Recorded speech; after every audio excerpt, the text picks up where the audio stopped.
Pretty Maren Sanchez, filled with life and a shining star who loves to perform. And like many girls, this Milford, Connecticut teen couldn't wait for her high school prom.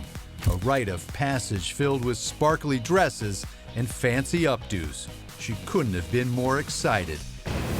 But the 16-year-old's teenage dream was never to be when cops say this boy, Christopher Plaskin, a former boyfriend, viciously stabbed the beloved high school student to death in front of students in the school hallway. All because she allegedly turned him down to be his date to the junior prom. 7:15 a.m., Jonathan Law High School. Kids pouring into the halls. Our affiliate WTIC reports court records reveal Plaskin was bitter after being jilted by Maren. His friends telling cops he was fuming and wanted her to pay, reportedly saying he wouldn't mind if Maren was dead or hit by a bus.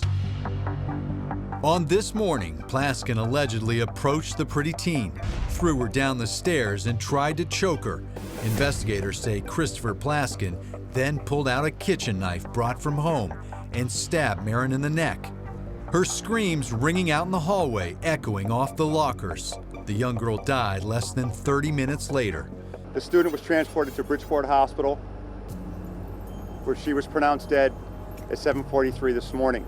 After the vicious attack, cops arrive on the scene. Plaskin, with blood on his hands and clothes, is quoted as saying in court documents, "I did it, just arrest me."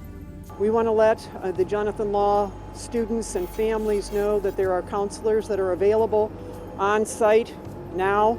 Students are sent home so investigators can process the crime scene. The prom is canceled and stunned friends gather instead at the beach, some wearing prom dresses to honor Maren. She's the type of person that would really want people to just have fun and in her memory, so they wore their dresses.